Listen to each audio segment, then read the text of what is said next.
Thank you so much for joining us this evening. My name is Molly. I'm the Adult Services Librarian here at the Goffstown Public Library.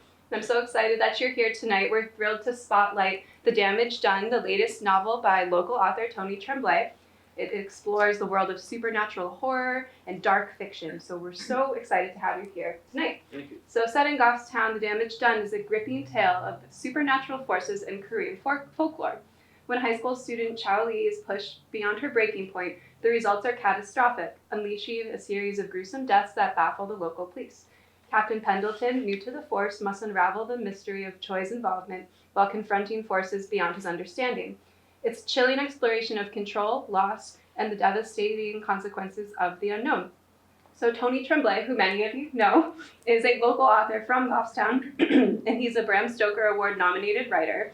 His works include The Seeds of Nightmares and The Morehouse. In addition to writing, Tony co-founded NoCon, and he's reviewed horror fiction for acclaimed publications, and he's hosted the TV show The Taco Society Presents.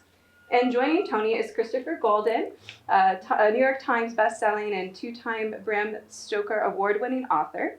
Known for his novels Roads of Bones, Ararat, and Snowblind, Christopher is also the co-creator of Outerverse, a comic book universe, and the founder of the Merrimack Valley Halloween Book Festival. His work spans novels, comics, video games, and more, with translations in over 15 languages. So please welcome me in joining Christopher Golden and Tony Tremblay as we dive into the world of The Damage Done and beyond. John, would you grab a copy of The Damage Done? Thank you. Oh, you left mine in the car. Well, we need to have that to start. So, I talked to Tony last week about this, and I typically, doing one of these kinds of events, I do prepare questions. I do my homework and all of that stuff, but we get together frequently enough that I said, I really don't want to do that. Thank you. I really don't want to do that. I want to just sit and have a chat because I felt like when you have sort of the pat questions, the typical questions that get asked during things like this, you don't always learn things about the person that you're talking to. We will talk about The Damage Done, but instead of doing that, I just wanted to have a sort of free-flowing conversation with Tony, which has made him incredibly nervous because Tony is somebody who, unlike me, likes to do his homework. So that actually makes me ask you this question.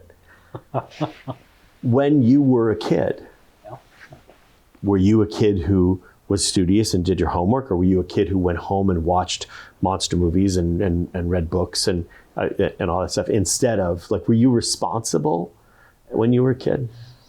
I wouldn't say I was super responsible, but I was responsible, and I did read a lot of books. As far as being a student, I wasn't a great student. I did okay, mostly C's, sometimes B's. It's when I got to college that I really changed. The first 2 years of college, I was at best a C student. I struggled. And I'll never forget, one day, I was in the library, and I was looking at my physics homework, and I was just staring at it, and then all of a sudden, the answer came to me. And I was like, this is different, this is something new. And I kept getting more and more into it, and all the answers came to me. It was like somebody flipped a switch in me, and I started to understand what I was reading, what I was doing.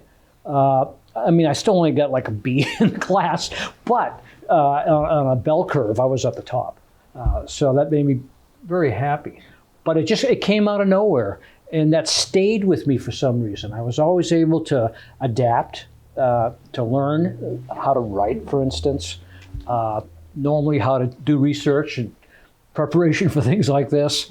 But yeah, you can ask my wife who's sitting over there. I am very meticulous. I ask questions. I'm very detailed. I like to know what's going on, and I like to learn. So did that give you it gave you the feeling that you didn't have to be discouraged, that you figured that if you stuck with something, it would eventually come to you? Oh yeah. I mean, and I won't say things didn't discourage me, because they did. They discourage everybody. But no, I felt, especially in business, I was thrown into business, and I was thrown into management, and I learned how to do well. And if I got kicked down, I just brought myself back up, and I was very successful. I did very, very well over the last 40 years or so of running a business. That's great. No, so thinking about horror and writing and all of that, so talk a little bit about your gravitation toward horror as an entertainment thing for you in books and in entertainment in general and all of that stuff. And then also the moment, let's start with that. Okay. Then I want to ask you something else. My experience with horror started when I was very, very young. I read the Bible, and the Bible, the Old Testament, scared the crap out of me. I mean, all those stories, and there was all sorts of violence and terrible, terrible things. But I was fascinated by it. And I can remember my father, who never read it, but he had this big Bible in the house. And I would take that Bible down, and I'd start reading the stories. And like I said, it was entertaining. And I'd read this stuff, and I got a real appreciation for what scares you, the horror, if you want to call it, in the Bible. So as I grew older, I started gravitating towards some of the classic authors, like Poe. Everybody read Poe. And then after that, Charlie Grant, some of the guys that have been around forever, at least to me, forever. And then I went on to Stephen King, and then I found a whole bunch of other people like Gary Brownback, Tom Piccirilli. There's so many authors out there that I couldn't get enough of. I just kept reading. Chris Golden.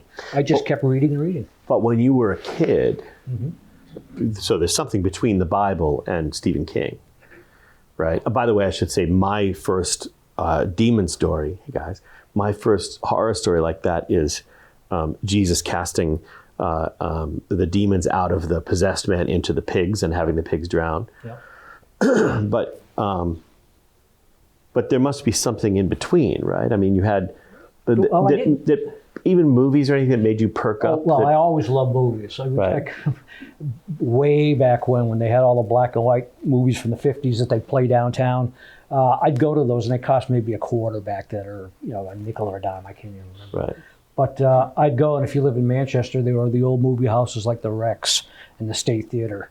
And I'd pay my quarter, and I'd go in, and I'd see these horrific movies, and they fed, I guess what you're implying, they fed that need for horror. That's what I'm saying. Why horror, I guess, is that, because I think most of us have this thing that we're like, we just gravitated toward that. Yeah. And I wonder if there was, Yeah, no, there was nothing. I mean, there was always supernatural things happening on a very small basis. I can remember when my grandmother died. I was at home, and we were all sitting around at the table, and I heard we all did it, we heard these bangs right in the side of the house. Bang, bang, bang. And, we ran outside, went to look, and there was nobody there, and my father astutely noted the time.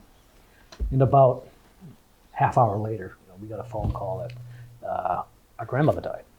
So he connected it, and I said, yeah, maybe that's true. So little things like that happened, and they continue to happen.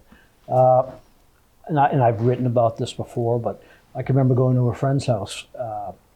And when I pulled into his driveway, he was coming out of the house with his mother. And I looked at his mother, and all I saw was a skull where her face was. And I'll never forget, it scared the crap out of me. But there was a skull. I mean, her head was there, but it was a skull. And I looked at it, and I said, oh, my God, what's going on? So my friend said goodbye to his mother, came in the car. And I looked at him, and his name was Tim. I said, Tim, your mother's going to die. And Tim punched you right in the face. No, he didn't. Well, see, I didn't understand the whole thing. Right. And he looked at me, and he kind of gave me a funny face, but he didn't say anything. Mm-hmm. It turns out she had cancer. And it's a long story, and it's a horrible story. But she wound up taking her own life a couple of days later. Wow. because she had cancer and she knew she wasn't going to live. But for some reason, I saw that. Is that supernatural? I don't know. You can take from it what you want, but I saw that. So little things like that would happen to me as I was growing up. Interesting. No, that's, I always talk about the fact that I don't believe in the supernatural, which people find really weird because I write about this stuff all the time. But I write about it because I would like to. I want to believe in it, but I don't. So I haven't had, I think that one would creep me out big time. Creep me out. But. There's other instances, like I can remember, again, I've written about this. I had this dream of this. I was at an airport and I was at a chain link fence and I was looking out, and this jet took off, and it was a silver jet with a red stripe on one side. And the jet took off, and all of a sudden it turned over almost 180 degrees and crashed to the ground. And there was flames and bodies and blood. It was absolutely horrific. I had that dream 7 nights in a row, and it scared the absolute crap out of me. On the 8th day, I don't know if you remember this, but the American Airlines flight in Chicago took off, looked over on the side, and came crashing down. And then the dream stopped after that. Supernatural? I don't know. But it turns out I wasn't the only one that had that dream. American Airlines, for like a week before it happened, people were calling up and saying, we had this dream, that the plane's going to crash. See, these things never happen to me. Oh, geez, yeah. This is, I'm genuinely fascinated by this because, there are so many stories written about things like that or moments like that.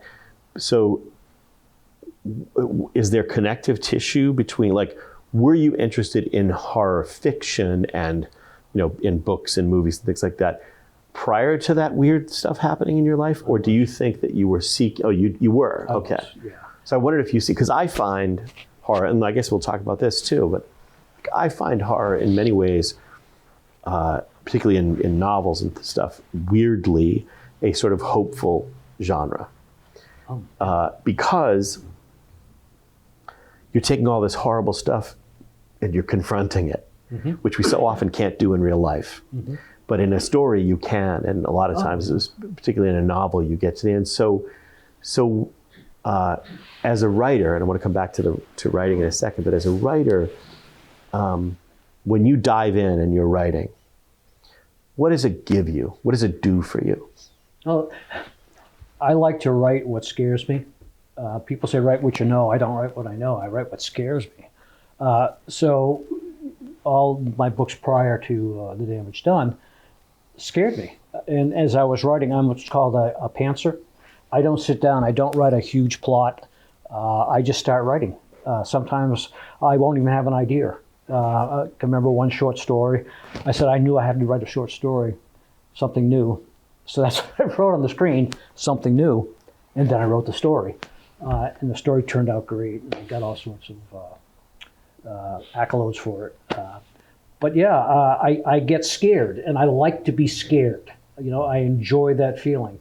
And you're right about getting something out of it. I think people, they want to face their fears without having those things happening to them.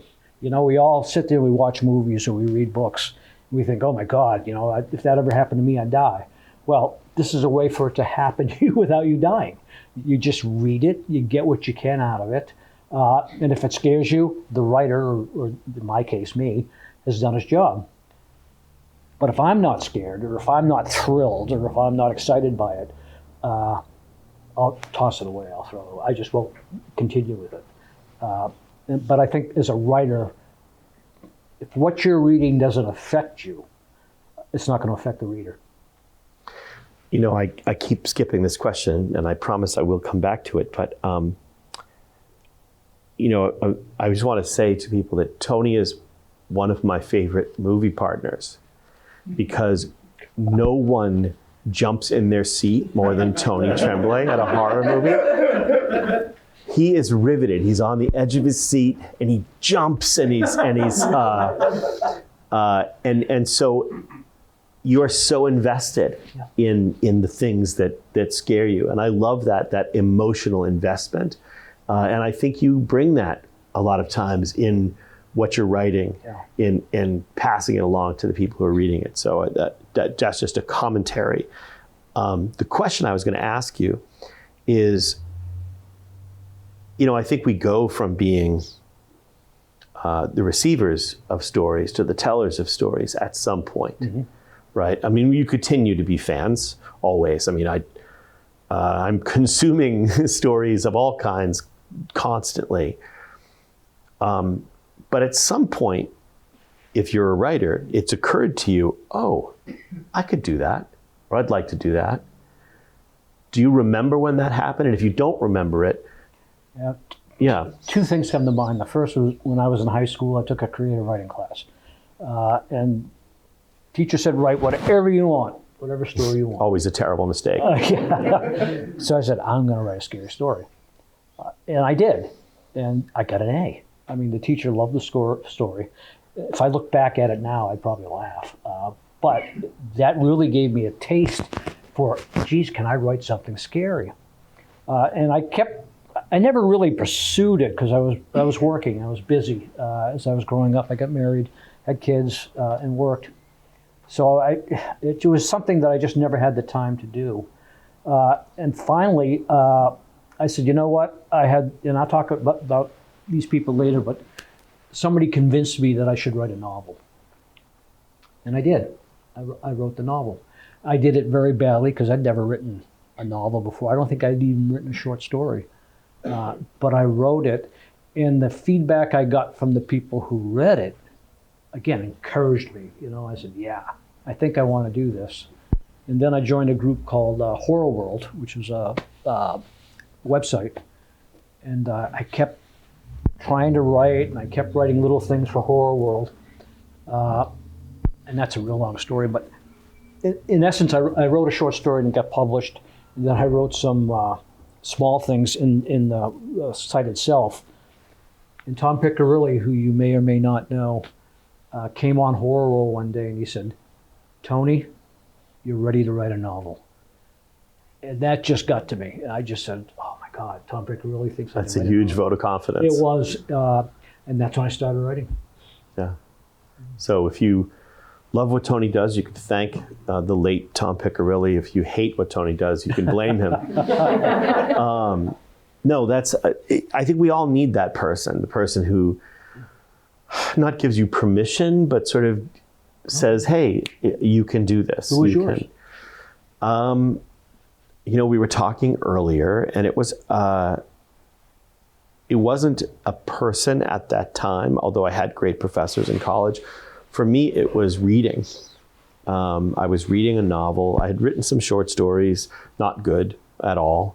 But I'd written some short stories, and I was reading a book called The Light at the End by John Skipp and Craig Spector. Yeah. It was 1988, I want to say. And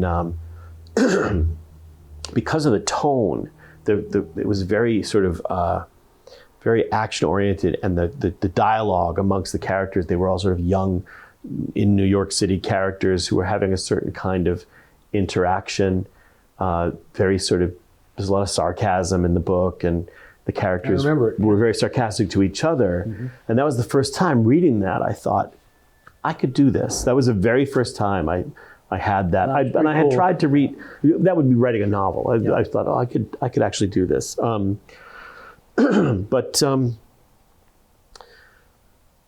But back to that moment for you, that then it took you a long time before you actively sort of dove into it, and you thought, okay, I'm actually going to do this, and show it to people, and be out there.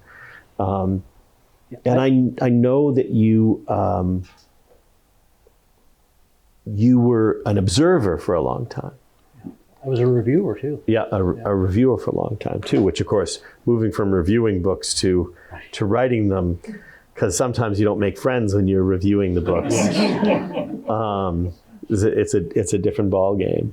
But all right, we'll work backwards then. So let's talk about The Damage Done, in the sense that, for me, anybody who's, I'm sure some of you, and maybe all of you, have read at least one of Tony's novels, and the first couple of books differ somewhat one of the things I always talk about when I blurb your books or talk about your books is how much I enjoy, how much they remind me of the classic horror stories from the 80s and early 90s that made me fall in love with the genre to begin with.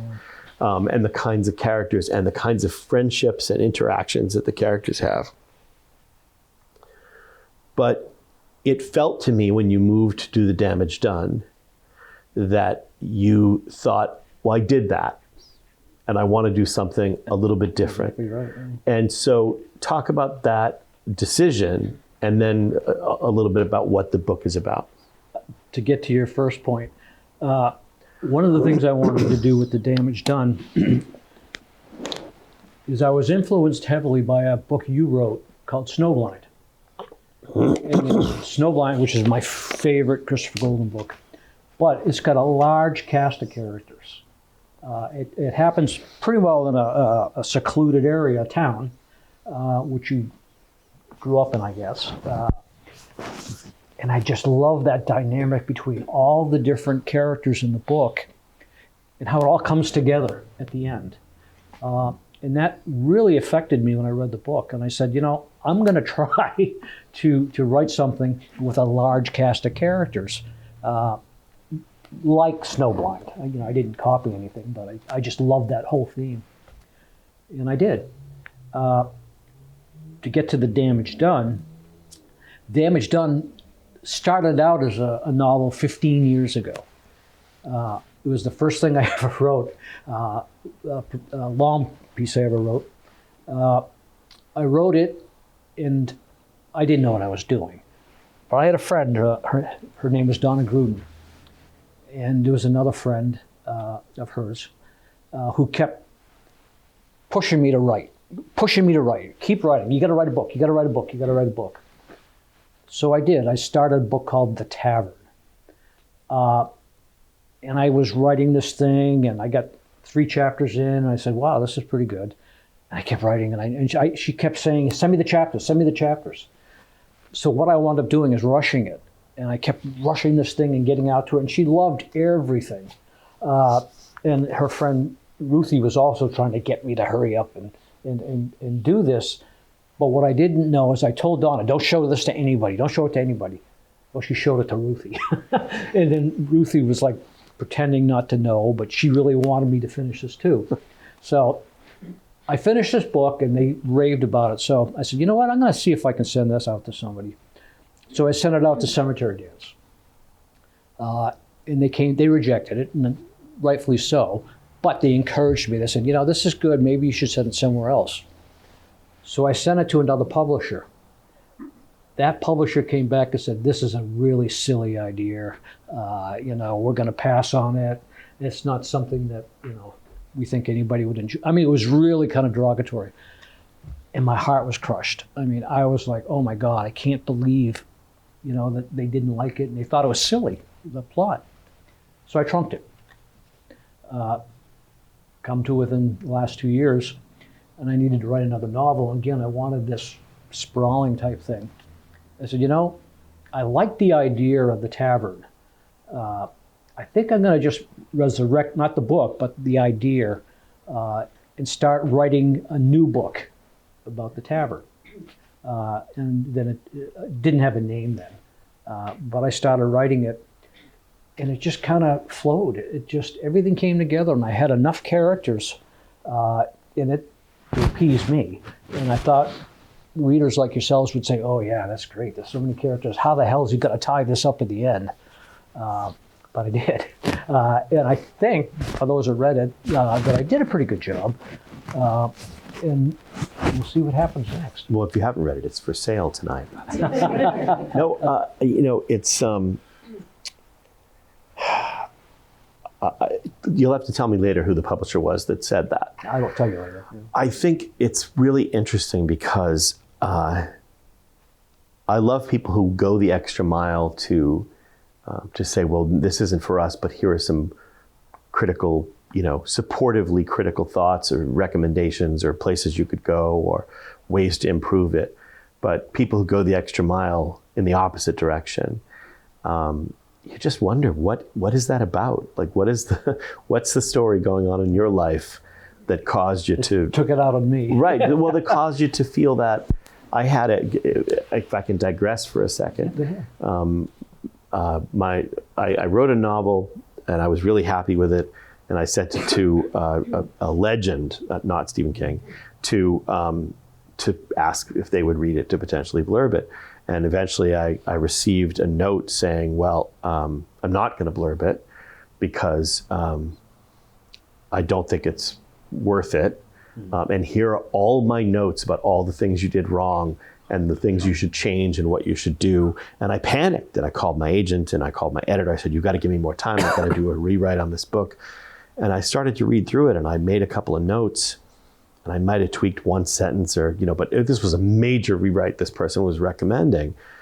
And then I went, no, but this will change everything about the book. It'll change the whole tone of it, and it's not the book I wanted to write.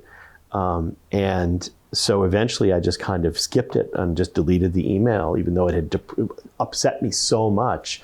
And then that book won the Stoker Award. So isn't that something? But so yeah, you have to be able to take the supportive the supportive critical responses and evaluate them yourself, but you also have to stick with what you believe in. So you pulling out the tavern and the idea that mattered to you, and recognizing that maybe that book wasn't as well written as you wanted it to be, but your ideas, that's the thing that carried on. Absolutely. And yeah, go ahead. Well, you make a great point about accepting and not accepting what people, the critiques. Mm-hmm.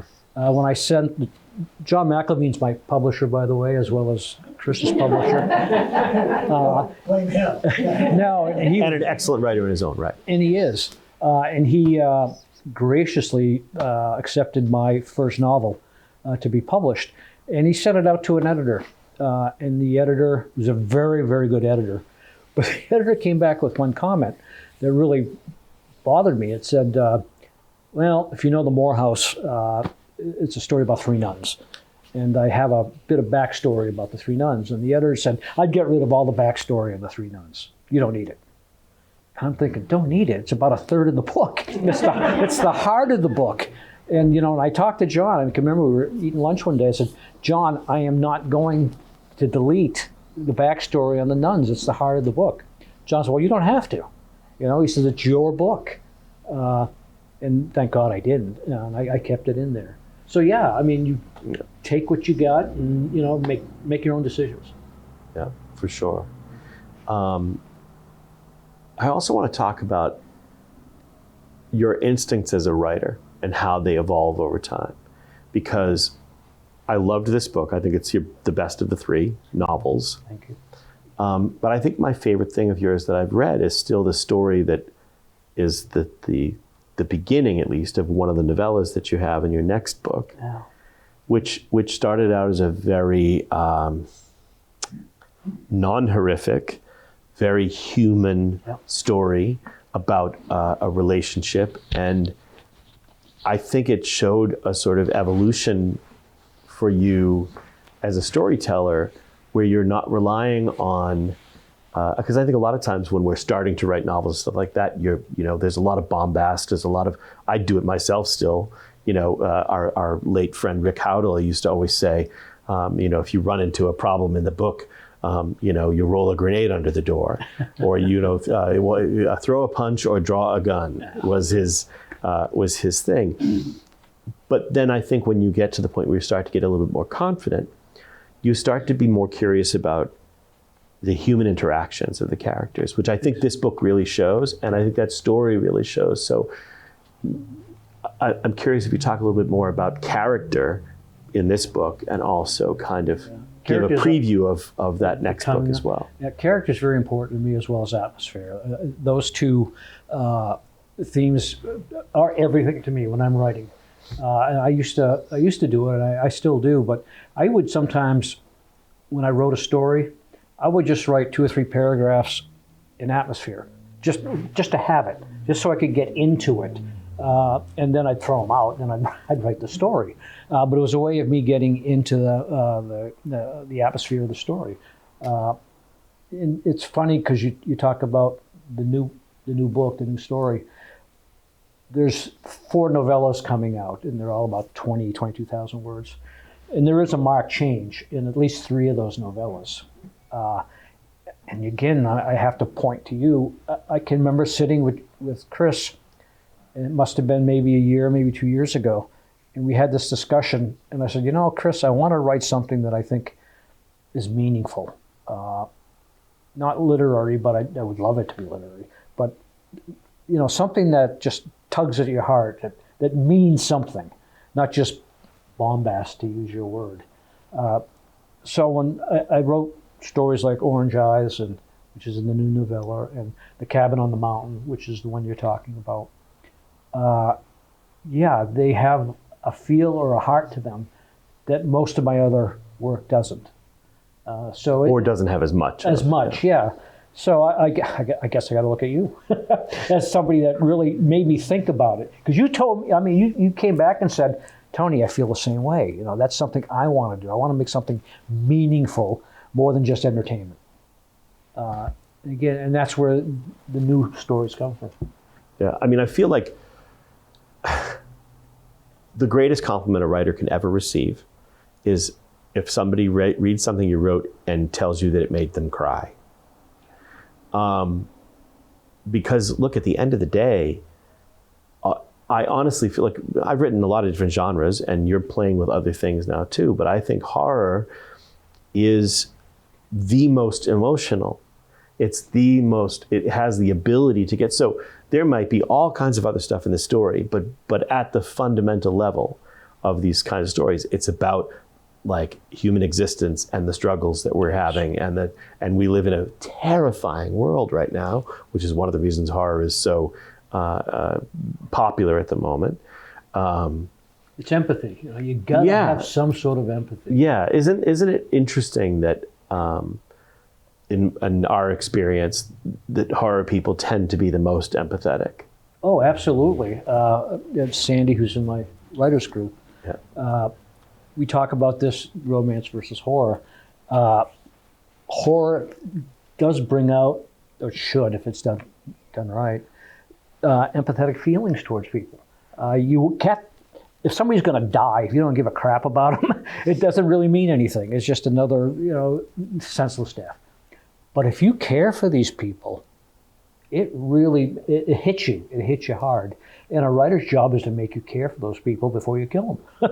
But there's also the flip side, right? Because as much as we're talking very sweetly about how human and empathetic horror is, at the same time, when you're doing that and you're trying, at least if you're doing a good job, which sometimes you do and sometimes you don't. I mean just writers in general. You also get to have the sadistic pleasure of knowing that you've hooked somebody emotionally and then had the impact that you wanted to have, which sometimes is to make them cry or to make them sad or to, because that's really kind of, because you want people to feel, right? That's one of Chris's books. I didn't pay him to do this. Yeah. No, but and I forget the name. It's killing me. The one with the Dopplingers. The What was it? The Dopplingers. Dead Ringers. Dead Ringers. You really get involved with this one woman character. I mean, you just really care for her, and she's fighting and just doing a great job, and you're scared for her and that whole bit. Then you come to the last page of the book, and I won't give it away, but your mouth drops, your heart breaks, and your eyes go wide, and you go, how the hell could you do that? and I can remember, I didn't know him too well back then. It's our job, Tony. It is. And I said, and I saw him, I said, you son of a and he just laughed. Well, but that's the desired response, right? That's what you want the response to be. All right, so switching gears, you talk a lot about your favorite authors and favorite stories and the writers who've influenced you, and that's all good. But we have spent a lot of hours sitting in movie theaters. Mm-hmm. And I know that you had your Shudder subscription and you watched all kinds of wonderful and horrible stuff. So I wonder about the things that have inspired you in movies or TV that have either stuck with you from years ago, or films that you've seen that made you go, that scared the shit out of me, and Yeah. I don't know if I'm allowed to swear. Crap, scared the crap out of me. As I said, atmosphere is very important to me when I write a book. It's also super important to me in a movie, sometimes more so than the dialogue. You guys seen Hellraiser, the first Hellraiser? I mean, that left an indelible mark on me. That's all atmosphere. It's all really spooky, scary stuff. And you're just sitting there the whole time frozen, because he does such a great job, Barker, of getting into your head and scaring the crap out of you. And I'd never forgotten that in The Exorcist, obviously. I mean, the whole Exorcist, the smoke and the darkness and the little girl in the room, that never got out of me. I mean, that just stays with me. It'll probably stay with me forever. So it's those kind of things. I mean, we watch a lot of movies together. We'll go out and John, myself, and Chris. And sometimes we laugh. I mean, the movies are so bad you can't help but laugh. The last one we saw. Yeah. Was quite a stinker. Oh, it was. But the reason we laugh is because we know it works and we know it doesn't work. Yeah. And as we watched this particular one that John's mentioning, the dialogue was horrible. The plot was terrible. Yeah. And even the acting, except for probably the lead, was okay, but nothing great. And you combine all these bad things, and you can't help but laugh. I mean, it makes no impression on you whatsoever. But you see other movies. I'm trying to think, like Titani, that one. Oh, what was that one with the That's the car. cars? Yeah. I don't remember the name of it, actually. That was all atmosphere and just crazy visuals. Crazy. Yeah, and that stuck with me. So that's the kind of stuff I like. And Sandy reads my stuff before anybody else does. I give it to her. And I can tell when something's working. Because when she goes, she'll just look up and she'll say, "This was really screwed up." And I say, "Okay." I'll smile and I'll be happy. Yeah. And that's the thing, right, about people who write horror stories. You want that reaction. You want people to question your sanity and your moral judgment and all of that stuff. Yeah, and then it's working. Yeah. I'm so geez, I was trying to think. This is an interesting conversation too, because look, different strokes for different folks, right? Everybody has different taste. And our good friend Bracken McLeod's tastes are very specific, very often divergent from anything popular or things that too many people like. Bracken is tending to not like. But we went to see The Lighthouse together, and The Lighthouse was a movie that had all of these elements that were so exciting and so interesting. We'd liked the Witch by the atmosphere, the lighthouse itself, the actors, the acting, the script, everything. It was so cool. And you watch the movie and you're trying to figure out what's going on. And the movie ends, and this is one of Bracken's favorite movies of all time. And completely not planning to do it, the movie ends, and both Tony and I believe I used both hands and Tony used one, gave the finger to the movie screen, and I yelled "F you" at the movie screen. The only time I've ever done this in my entire life, because it had so many wonderful things that I really wanted it to. You want to end the right way. That was so that's what we're talking about as writers, isn't it? Yeah, exactly. That there's a certain thing that you want from the story, and that movie doesn't give it to us. Yeah, and it did for a while. I mean, and how many times have you read a great book and then you get to the ending stinks. And you feel let down no matter how good the book was up until that point. The Witching Hour by Anne Rice. I flung it across the room in a rage. The only time I've ever done that. Oh. And that happens. and you just sit there and you go, oh man. And again, you might just think this is the greatest thing ever until you get to that last chapter. And you go, and everything he wrote or she wrote before that is negated. You just say, oh man, and you toss it across the room or you put it in a dumpster or whatever you want to do. Yeah. So, which brings me to this question about plotting, right? You're a pantser. You don't think about it. So, what's the hardest part for you of the process beginning to end? I mean, maybe I'm not talking about starting, because starting sometimes is the real hurdle, right? But what's the hardest part of the process for you? It's probably the ending, because in every book I've written, I don't know what the ending is. I have no idea when I start it. And I said this to him once. He goes, "You know what the ending is. You just don't want to admit it." And he's saying, and I get what he was saying. He was saying somewhere in the back of your mind, this is where it's going to end, or how it's going to end. You just don't know how to write it yet. And so, and he's right to a good degree. I'll start writing and I'll have all these characters like The Damage Done. I'll have 8 different guys doing 8 different things. And you're reading this and you go, there's no way he's going to be able to pull this all together. And the trick for me is, the hard part is pulling it all together. How do these 8, diverse stories come together to end the book? And like we just talked about, that ending is going to be good, because no matter how great the beginning was, if that ending doesn't land, you don't care. So I'd say the ending. Yeah. Well, it also you can't have it be too happy. Well, in a horror novel? No, you can't. No, I'm saying, but you have, basically, like, obviously in a full-length novel, most of them, people are going to survive. Some people are going to survive, right? Yeah. But they can't just come out of it okay. It has to cost something, right? Yeah. Because you want to make sure, because life isn't like that, and it feels cheap if it doesn't cost the characters something. You're absolutely right. Yeah. But you also want them to learn something and to change, right? Yeah. So you had characters in your first book that appeared in your second book. Mm-hmm. Do you see the world, the characters change, of course, over time. Yeah.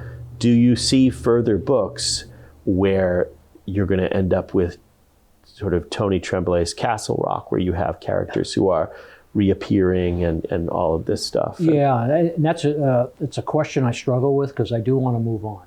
Mm-hmm. In The Damage Done, there are some characters that were in the first 2 books. Mm-hmm. And the way it ends, there's not a lot, but the way it ends, they all survive. If that means, hopefully I'm not giving anything away.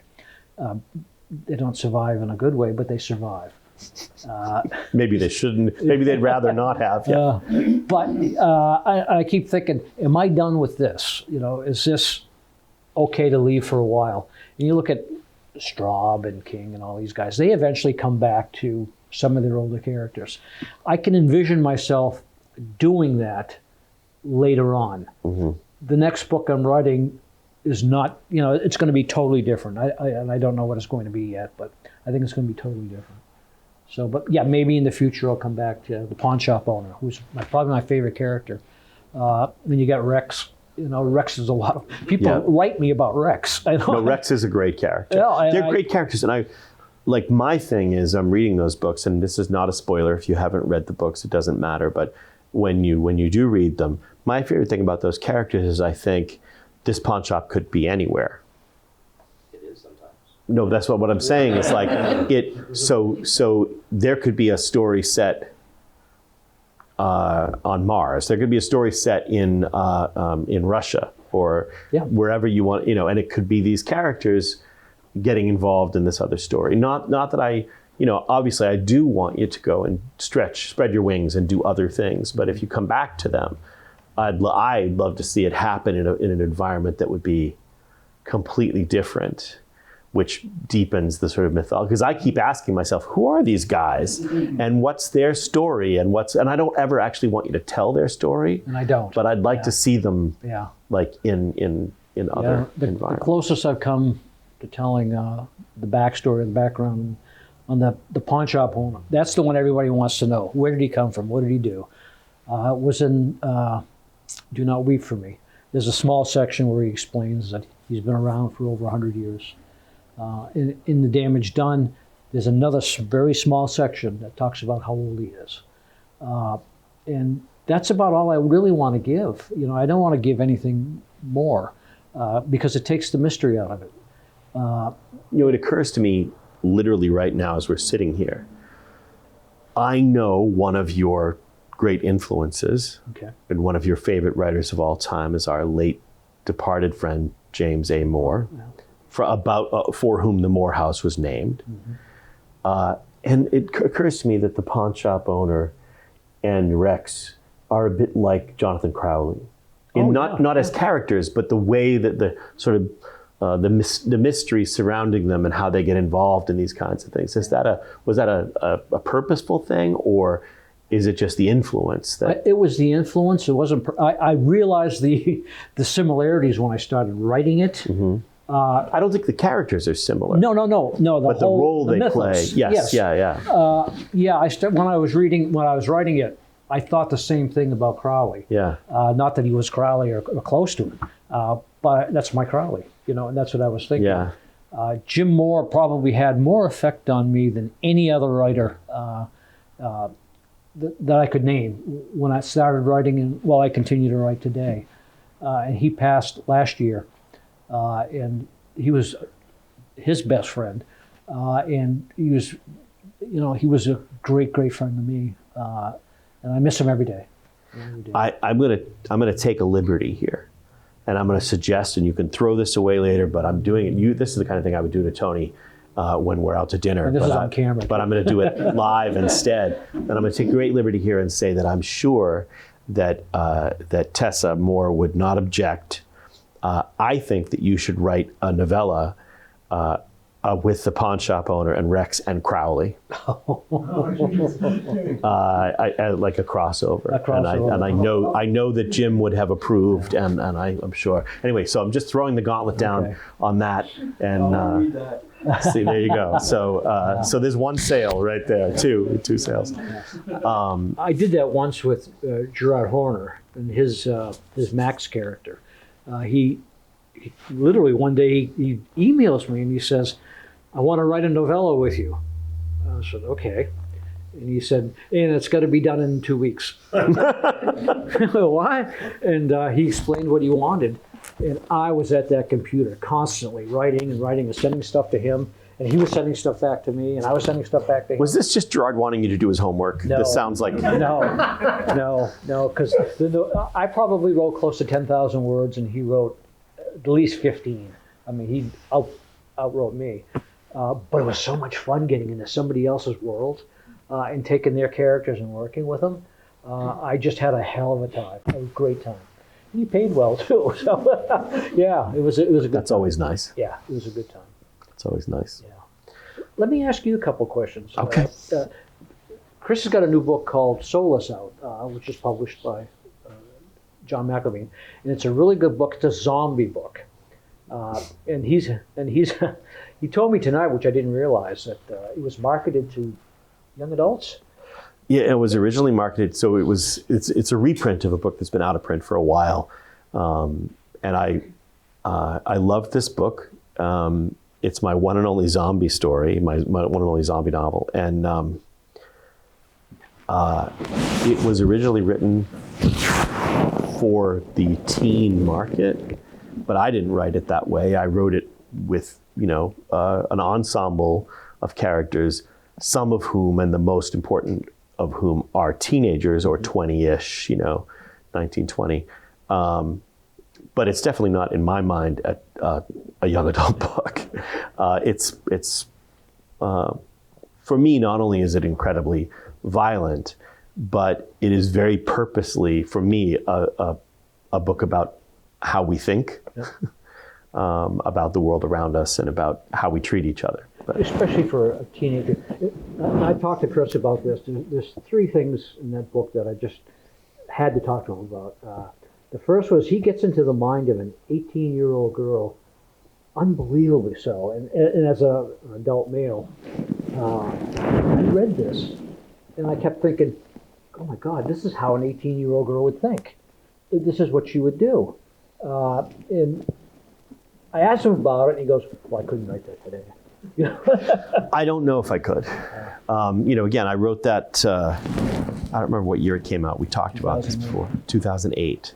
So I'm 57 now, so somebody do the math. but obviously I was younger then. There were some things that I sort of attribute that to. Firstly, I attribute it to we're not 18-year-old girls, so I don't know if a 2008 18-year-old girl would have thought and behaved the way that the character does. So it's easier to fool you than it is to fool, right? So You maybe. right. So there's that, but I also feel like my parents were separated when I was young. They were divorced when I was 11 years old. So I was raised my brother and I were raised by our older sister and her girlfriends and my mom. So I was just surrounded by women all the time, and all my best friends in school were girls. I always got along better with girls than I did with guys.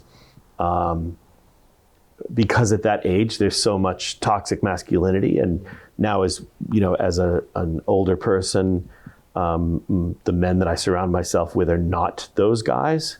And so I think at the time that I was writing the book, I was still very much in the mold of feeling more connected to that character than to other characters in the story. It worked. And at the time I had written this series called Body of Evidence, that the main character was an 18 and then 19 and then 20-year-old girl in college. So I was very much in that sort of headspace. Two other things. The other thing is, I've read a lot of zombie novels, and I got to admit, in Soulless, the reason for the zombie uprising is something that was totally new to me. And I was just sitting here reading it and going, this is really fascinating. I mean, nothing like that would ever occur to me for how the zombie uprising would start. And I'll just let you take it from there. So a lot of my books, especially in the first half of my career, a lot of my books existed because of things that I was bothered by in other stories. Or I would look at a legend or a piece of folklore and think, that was interesting, how can I do it differently? I want to turn it on its head and take a different approach. With Soulless, it was sort of generated by the fact that I love zombie movies and stuff like that. But the problem with a zombie story in prose is that zombie stories typically have no third act. The dead rise from the grave and they eat people, the end. And so there's no, so to write a full-length novel, the challenge in my brain was, how do I have an arc? How do I get to an ending? And so in order to do that, I had to have something that could be undone. So the concept with Soulless is that, and also, by the way, the world is filled with wonderful, beautiful human beings. It's also filled with absolutely despicable human beings. And among the most despicable are, in my view, mediums who go on television and pretend that they can talk to your dearly departed and give you that. And they make a lot of money on being charlatans, and I can't stand the predatory nature of that business, and it is a business. But in the book, it's a group of psychic mediums who go on a morning show like Good Morning America, and they try to do a group seance together.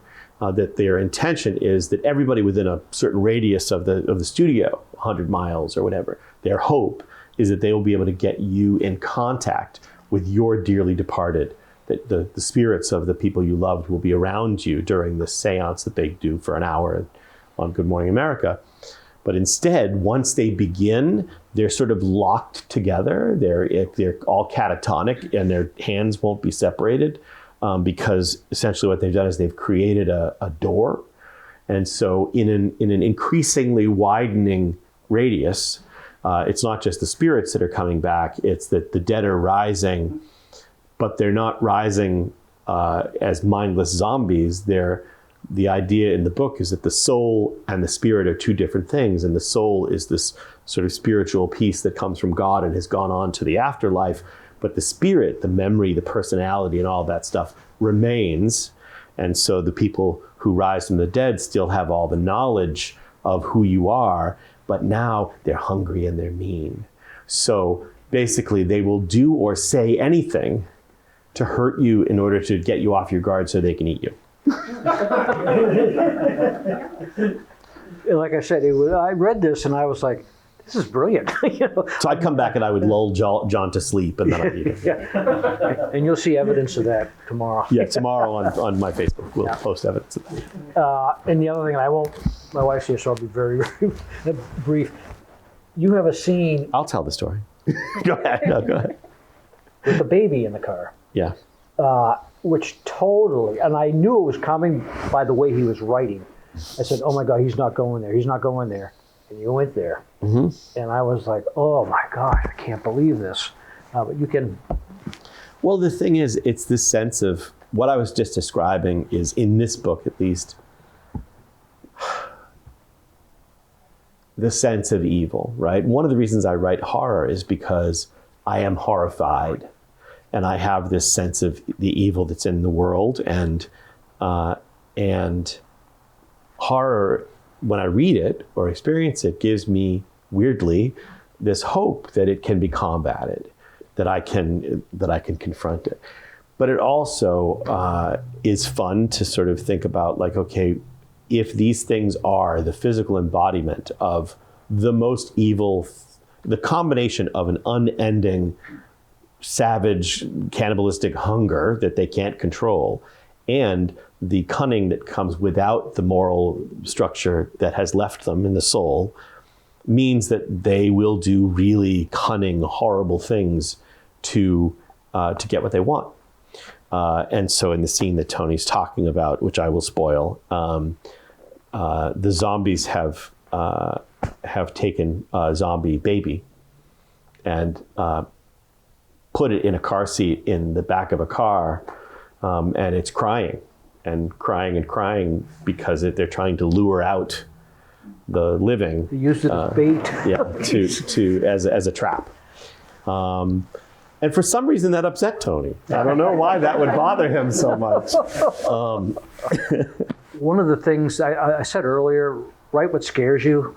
And one of the things that really scares me in life is loss of control. I like to be in control. And if something comes and takes that control away from me, I tend to panic. You know, I just don't know what to do. I usually figure it out, but it's a moment where I'm there, oh my God. The damage done is all about loss of control. This young girl who's got these powers that can change people physically and mentally can't control it.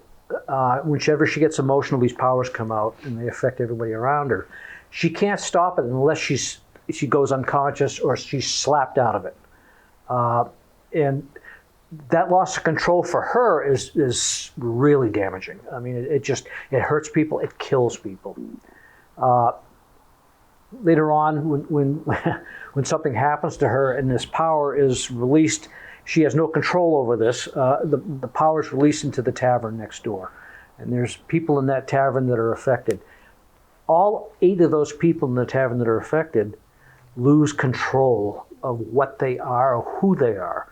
They just don't remember, or they can't go back to see who they were, and they've changed. And that scares the crap out of me. If you're really, say, a sympathetic person, all of a sudden you're not anymore. And you don't know why. You just know it's happening. And people around you see it, and you see it in other people. That loss of control is so frightening to me. You want to be grounded. Everybody wants to be grounded. They just want to know what's happening. So when you read the damage done, keep that, if you read it, keep that in mind. When you read it. When you read it. Thank you. You're welcome. The damage done is really about the loss of control. That's it. But it's interesting, though, because again, I did 2 books, The Boys Are Back in Town and Wildwood Road, that are both about loss of identity, loss of self, right? Yep. Because look, what we do, even Soulless, when we're talking about that horrible scene in Soulless, it's about an acknowledgement that there are people who bear you ill will, who don't even know you probably, but who, so that we have to be, lock arms with the people who feel what we feel and believe what we believe, so that we can stand against the sort of malignance and malevolence that is real. And so I find that terrifying. But in these books, what I was focused on is something very similar to that, which is, again, I had uncles who had Alzheimer's disease, and I saw that happen, and that's my greatest fear. Yeah. Right. So I was exercising that fear in many ways, and that you're dealing with the loss of control there because, you're putting it in there as something terrifying because you're terrified by it. Absolutely. And it is, there's so much catharsis that goes on in the writing process. And you're absolutely right. I mean, when you're done, while you're getting all that, I won't say the S word, but you're getting all that crap out of you. You're putting it down on paper so you can analyze it, so you can see it, so you can come to terms with it. It may not end well, but at least you've addressed it. You know it's there, and you know why it's bothering you. And the new novella, The Cabin on the Mountain, it's about, one of the subplots is about Alzheimer's, the part you read. And that comes full circle at the end of the novella. But yeah, loss of control, it's something that I'm afraid of. Right. And I'm sure other people are too. And you mentioned dementia. That's probably the biggest fear I have. And that's totally loss of control. Right. Which, and a big part of that, and we'll get to, a big part of that, I think for both of us, I'm assuming, is the idea of what can happen if you're not that you can unintentionally hurt people that you care about, and all of that for me is this, this thing. I don't mean physically necessarily. I mean also like emotionally and all that stuff. Even with, and again, I don't drink at all because I have gout. Long story. Not really. That's a short story. But in any case, the long version of the story is that in high school, it was the 80s. My friends and I drank a ton. But at a certain point, I was just like, this is not really fun for me. And the reason I've never done drugs is because I just am like, no, I want to make sure that I'm responsible for what I do. Mm-hmm. That I'm not going to claim that I'm not responsible for my behavior. Right? Which I hate when people do that because you were responsible for the choices you made. Absolutely. So it's all that thing. All right. So questions. Some of you will have questions. Andrea, go ahead. Thank you. I know I could count on you. You talk about being a pantser, and I feel like I'm trying to get into writing myself, and I feel like I'm a pantser as well. However, when I sit down to write, I have an idea of what I'm thinking, which I'm sure you do as well. But at a certain point, while being a pantser, do you get is it halfway through, or is there a point where you say to yourself, okay, these ideas are starting to flow, and then you kind of move to the side, and then you maybe start to plot a little bit? Or do you just keep going? Yeah, it's what Chris said to me years ago.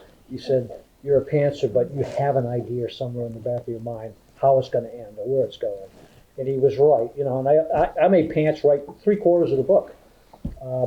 But, a worm burrows into my brain and it says, you know what, this is where you got to go. This is where you're going to end up. Make it happen. And I might pants to make it happen, but that's how I do it. So yeah. But do you take notes as you go? Do you have in your manuscript? Do you not write notes about what you might be doing the next time or nothing? No. Wow. Nothing. Just because he does it doesn't mean you need to do it that way. I feel like the story for me would it's like ADD, right? I'd start down one path and then start talking about a character, but then talk about her brother-in-law, and then talk about, and then the toilet wasn't working, and then, the plumber had to, and then it's like, where did I go? I was going to say, that you're having a conversation with my wife right now. So, the main story. You know what notes I write? I bought one of those boards, dry erase boards. Whiteboards, yeah. And I put the characters' names on them, because I keep screwing up the characters' names. I can't remember who they are, and it drives me crazy. So I finally bought this whiteboard, and I'll write, Charlie Glass, Eloise Parker. So when I get to that character, I said, oh yeah, that was her name. And that's the only notes I really take.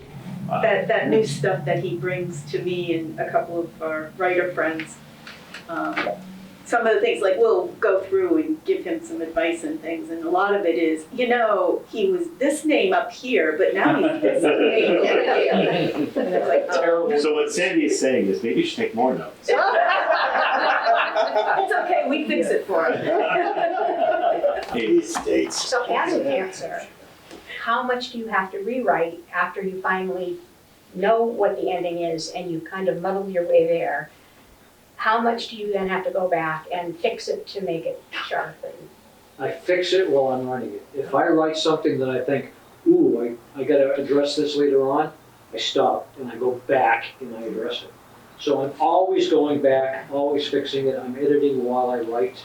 I almost never go, I'll catch things that I missed. For instance, on one of the new novellas I was editing today, I had a policeman giving somebody a business card twice. I missed it, the editor missed it.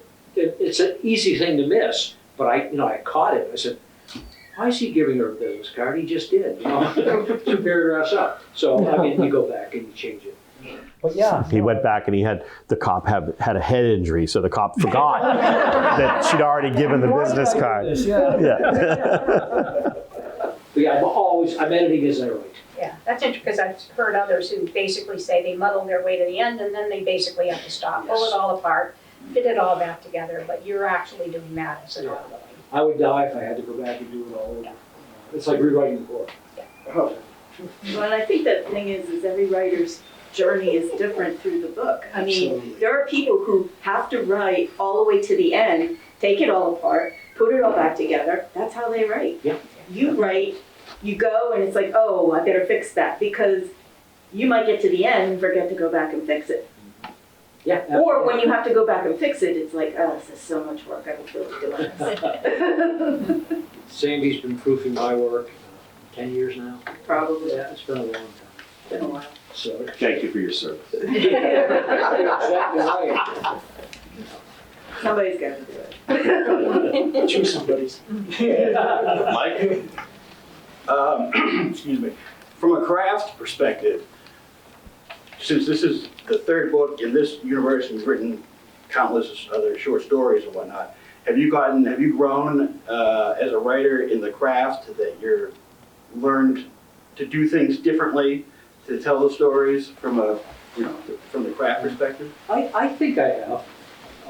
When I read The Damage Done, yeah, she's saying yes, but she's saying yes. Yeah. John is also nodding vigorously, yeah. Yeah, I do. I think I have. And John was the first one really to say it to me. He says, every book you write gets better and better and better. And that made me feel great. The new book I'm writing, the 4 novellas, I'm going through editing and I'm going, did I write this? I mean, this is really good. I wrote this. And I'm kind of, gobsmacked, what I've done. So yeah, I think, and somebody asked me about that not too long ago. The secret is to keep writing.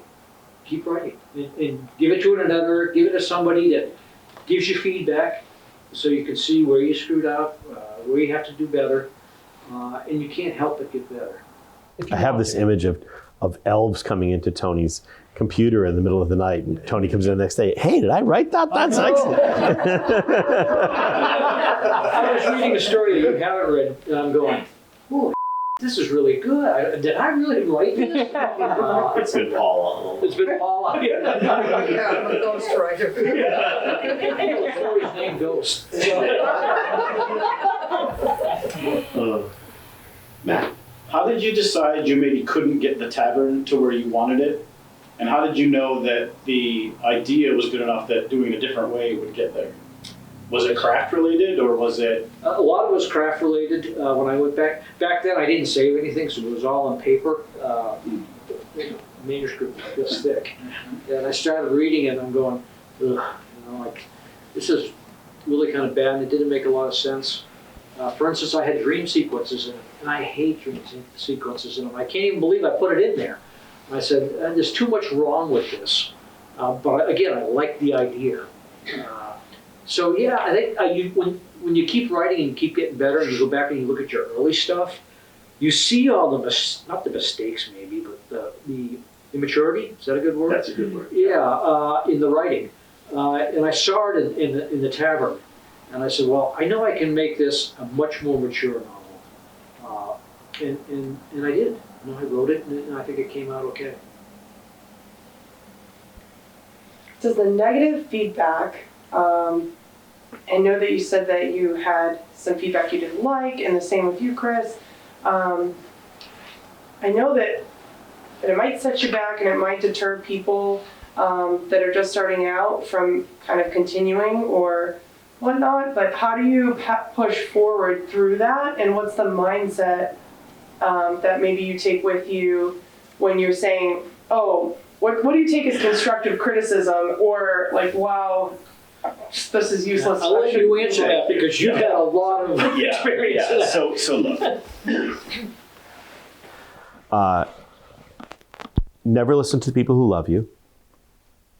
I'm sorry.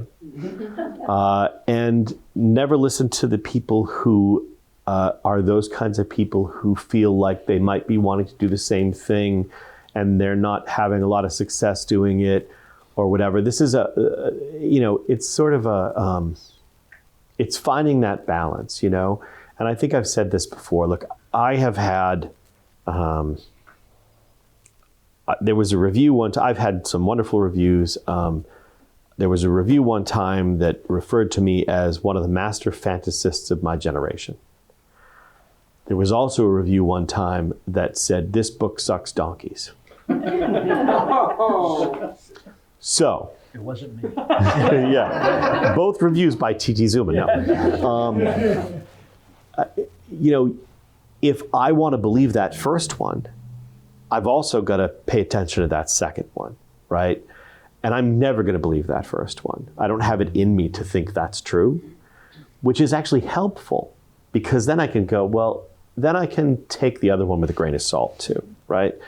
So you have to look at the people who are giving you feedback that has some kind of bias.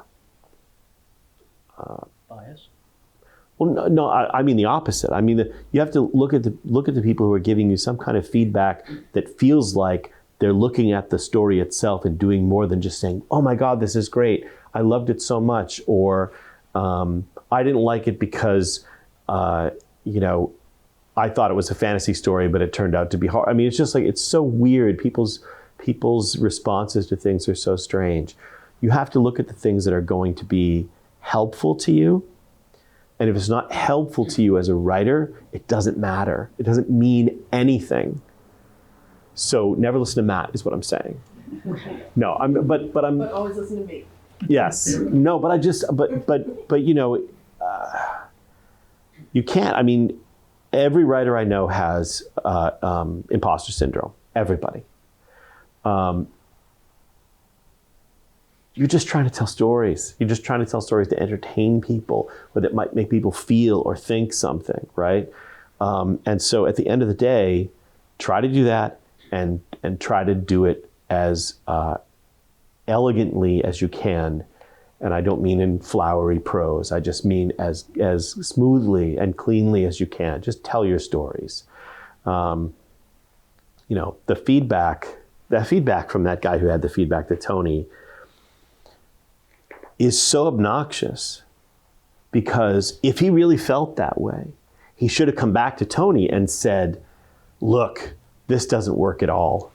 And while it's definitely not for us, here are the top 3 issues I had with it that you should work on.